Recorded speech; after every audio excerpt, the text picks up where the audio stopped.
Okay, we're here at RUMBALARA Environmental Education Centre, and this is our old can of worms worm farm, which has served us well for many years, but it's got a few challenges.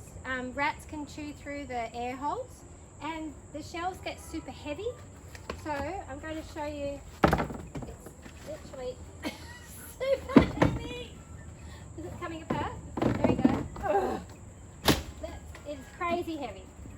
And we are going to put all of this contents into our new hungry bin. So the hungry bin is a flow-through worm farm, and we're basically going to fill it up. There's a tray that goes underneath, collects the liquid. Let's go in. Oh, the legs are too close together, so I'll have to fix that. And a drainage plate that goes over the hole.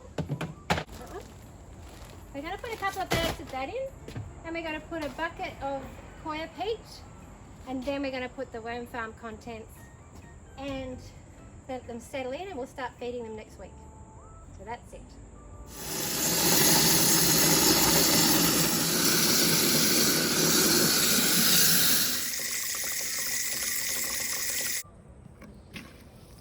Okay, so this has been soaking up the water for 35 minutes.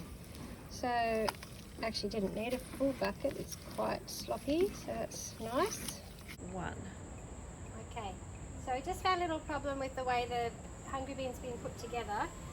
This is meant to slide in between, so these are not quite in the right position. So the frame, the legs have to be as wide as they can be. Oh, there we go, might have been able to. And then I might just tighten it with my trusty Allen key, and that fits. Ooh, still too tight. So this one has to go out here. There's a back just to adjust them. So the tray is here to collect the liquid out of the bottom. So that's the leachate, and then you basically want to use that as frequently as you can. There you go. Because it's a living liquid. If you let it sit there and it becomes anaerobic, it's not real good. So tip it out regularly back into the worm farm if you haven't got anywhere else handy, into the top of a compost bin, or add some water so it's weak tea and put it straight on your garden. So, okay, I think let's try it again. Haha, beautiful. Let's turn it up. Okay, that's what it's meant to do. Yay.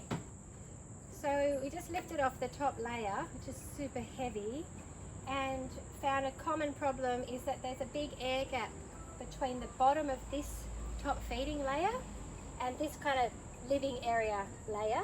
And you can tell, because there's all these little ridges that this sits onto, if there's a gap there, it means the worms can't get up and down easily.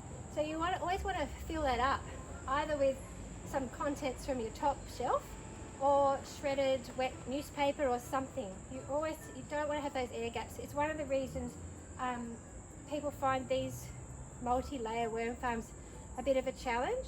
If you've got it at home and you can give it lots of attention, it's fine. It's not that big a deal, but I find in schools, it's just one of those things that mean they often aren't working optimally. I always go into schools and find there's air gaps and things not working as well as they could, which is why we're switching to the hungry bin, which it flows through. There's no air gaps, it's tapered and everything feeds down. You get the castings out the bottom and the liquid out the bottom. So we've just set up the hungry bin at RUMBALARA. It's in here under the cover. Have a look. We've got double cover. We've got the old Hessian sack that they're eating, and then they're all under there. We put a lot of water in while we were making it. Draining out the bottom because I put lots of water through while I was rinsing out. Rubber gloves with the worm farm is great because it's very wet. If you're using tools in the worm farm, stick to these sort of things that won't chop or hurt the worms. And then a metal bucket and some kind of paint scraper, plastic if you like, or I love the good metal paint scraper, but chop up your food scraps, make them smaller, better for the worms. So that's your basic equipment. And the compost caddy You can put some paper in the bottom, or you can use these compostable liners.